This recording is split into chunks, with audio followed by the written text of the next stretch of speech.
J'en ai acheté une autre accidentelle. Bon, vu la qualité de l'audio, je vais continuer en voice-over.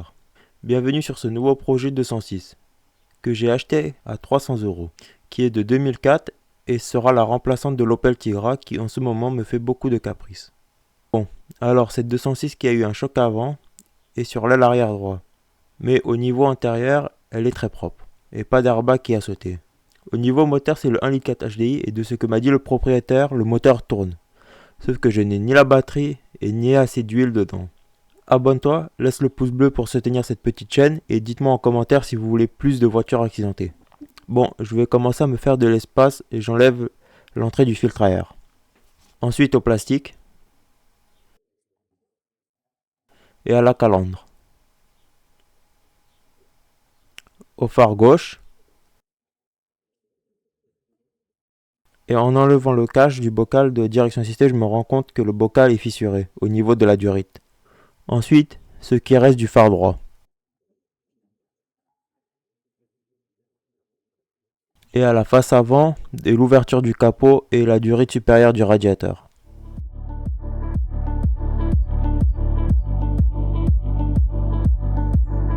Et je passe à l'aile droite. Pour ça, faut que j'enlève la roue et le garde-boue.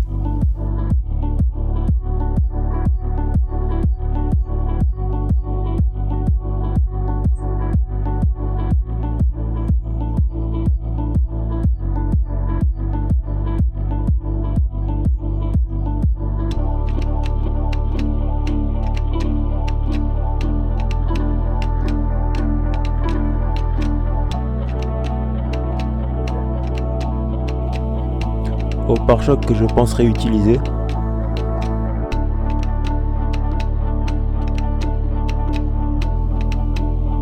À la traverse. Et là, je passe au radiateur et à la face avant.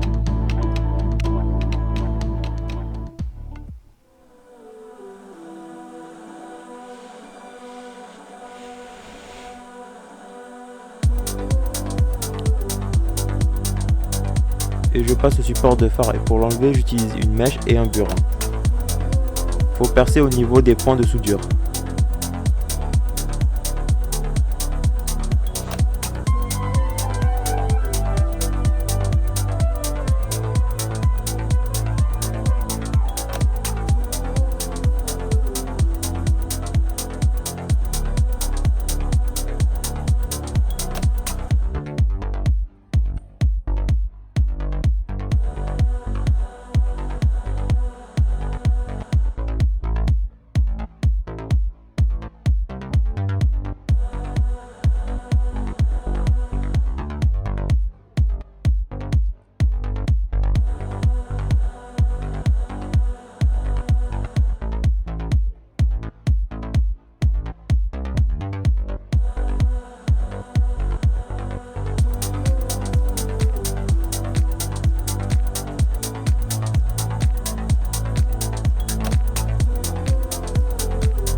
Et le voilà sorti.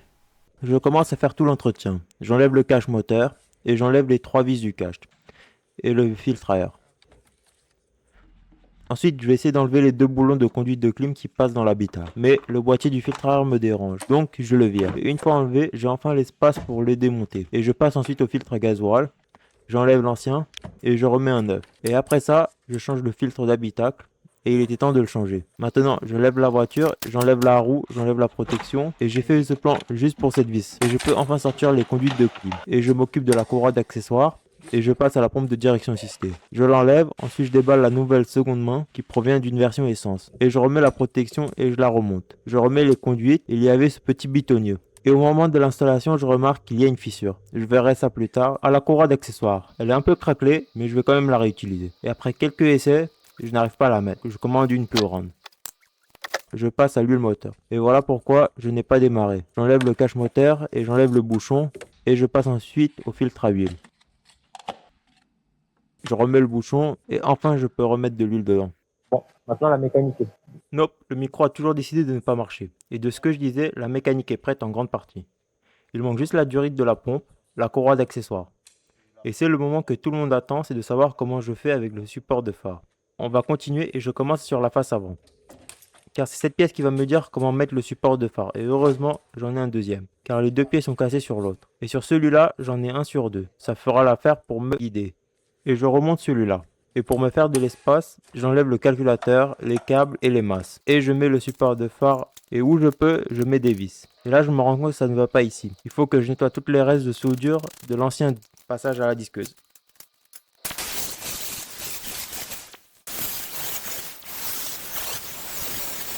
Et maintenant que je les ai nettoyés, je remets le support de phare et la face avant. Et au côté du conducteur, ça a bougé un peu. Mais j'ai mon idée comment le redresser. Là, je remets le support de phare au maximum de sa position.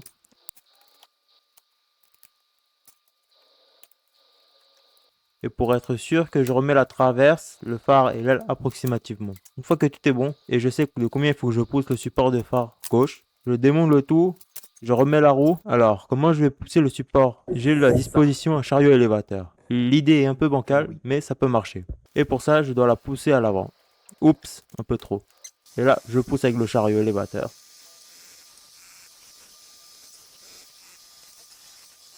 Le moment de vérité, je remonte le support de phare, et là, la face avant.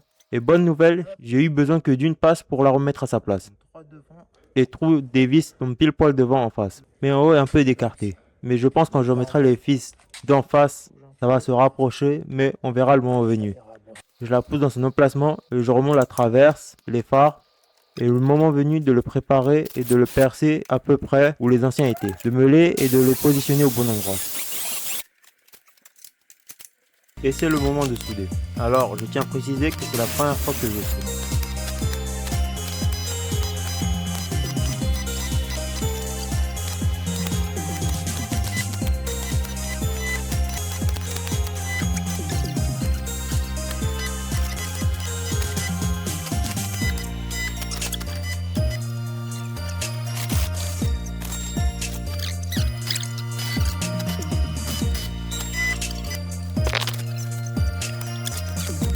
Au final, je trouve le résultat assez bien. C'est pas parfait, mais je trouve que c'est bon. C'est assez solide. Je remets à nouveau les durites de clim, vu que j'ai toute la place que je veux.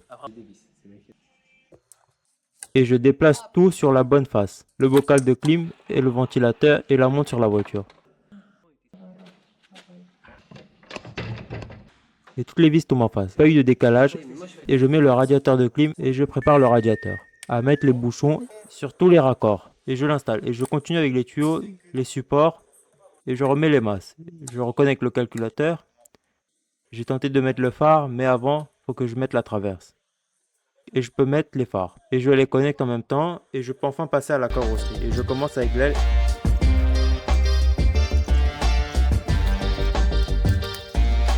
Et le capot.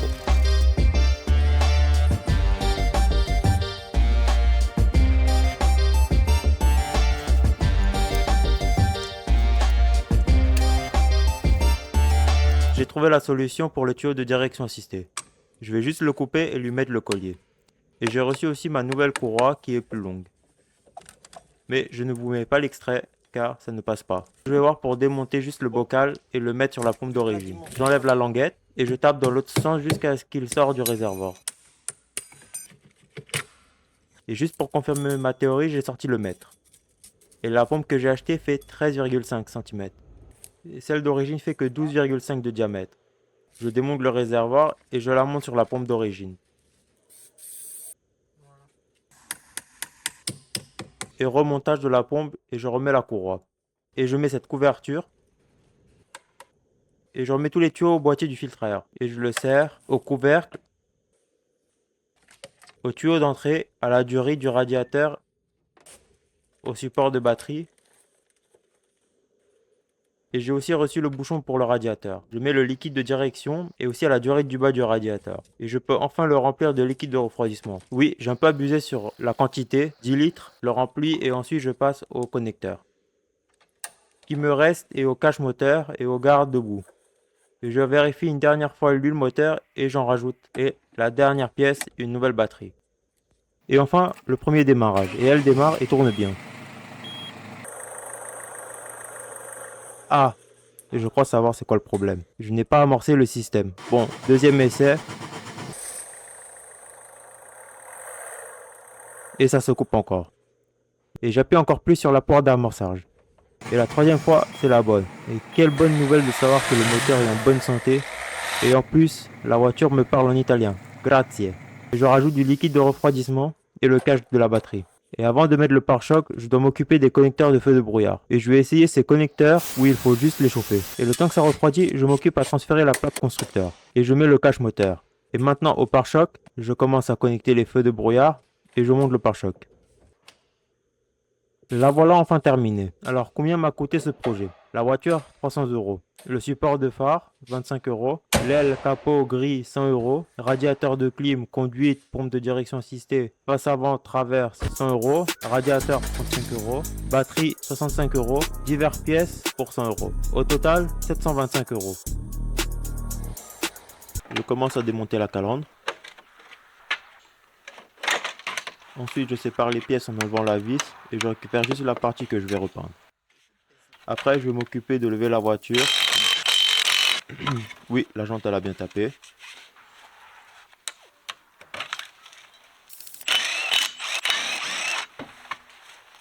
Je sors ensuite la rotule de direction et je passe ensuite à la biellette de barstage. Elle n'a pas voulu sortir de la bonne manière. Donc je sors la disqueuse et d'un coup c'est une autre histoire. Et pour le haut, j'ai forcé et la rotule s'est déboîtée.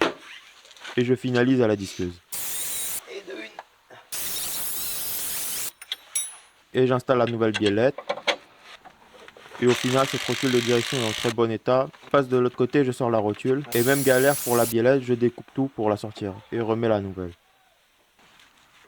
Et sur ce côté, la rotule est morte. Au final, je vais la changer.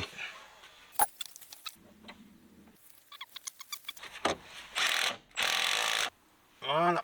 Et vu que je l'ai aussi de ce côté, je vais la changer aussi.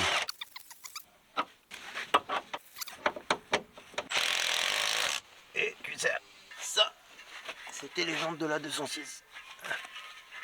Et elles étaient bien mangées. Pour ça, j'ai récupéré les jantes de la 306. Allez, on va les monter. Hop. Et bien évidemment que je vais aller faire un parallélisme.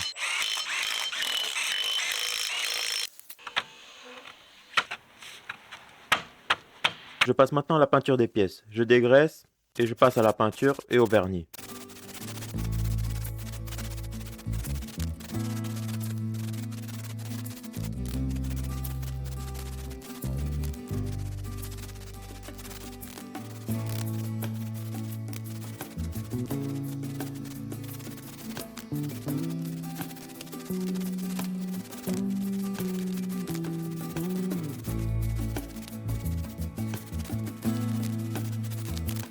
Je passe au réassemblage de la calandre et je l'installe.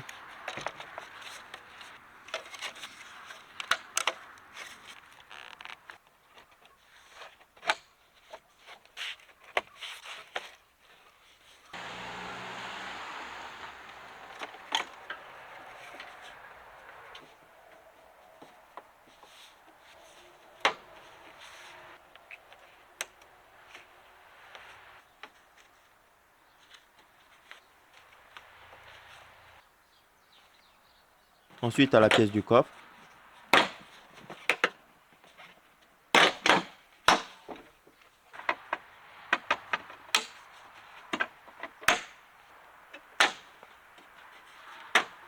Voilà.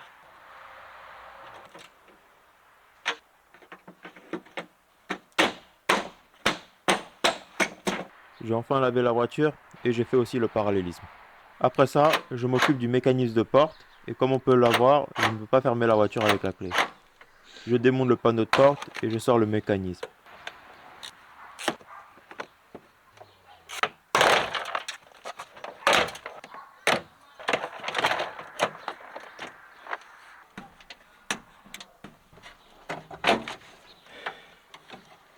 Et j'installe le nouveau.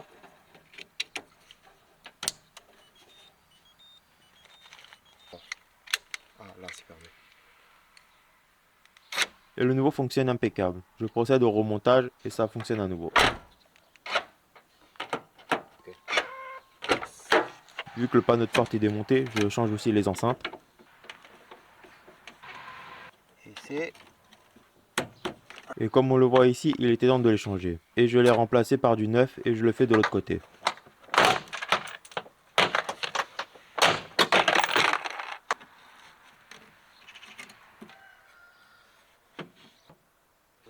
Je passe ensuite aux enceintes à l'arrière.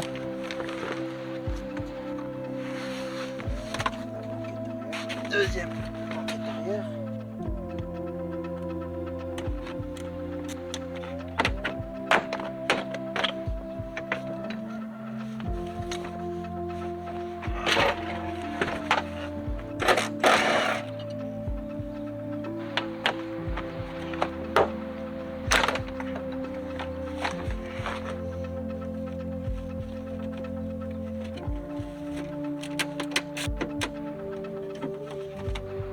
Et pour cela, ce sont les enceintes que j'avais installées dans l'Opel Tigre. Et je fais pareil de l'autre côté.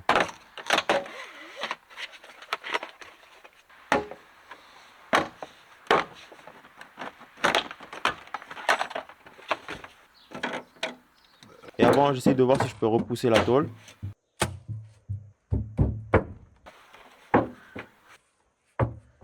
Et je redresse la baguette et je la remets à sa place.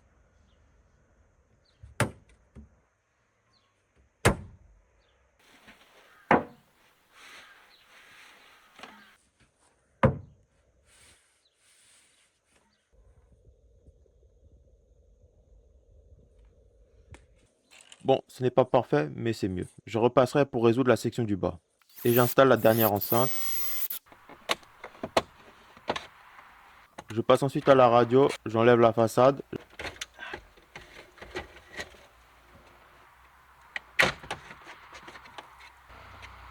Ça, poubelle.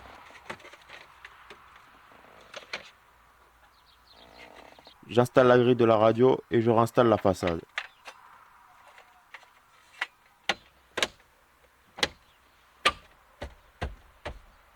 Je rebranche la radio. Voilà. On va brancher ça. Voilà. Et après ça, j'essaye de faire fonctionner le CarPlay.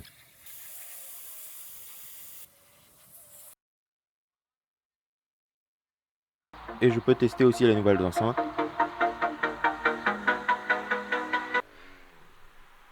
Voilà, les nouvelles. Bon, je ne vais pas vous filmer le remontage, je vais le faire hors caméra. Bon, voilà pour cet épisode sur la 206. J'ai enfin pu résoudre les choses qui me posaient problème. Et puis, de vous abonner, de laisser le pouce bleu et de me dire en commentaire ce que vous voulez voir sur cette chaîne. Allez, ciao!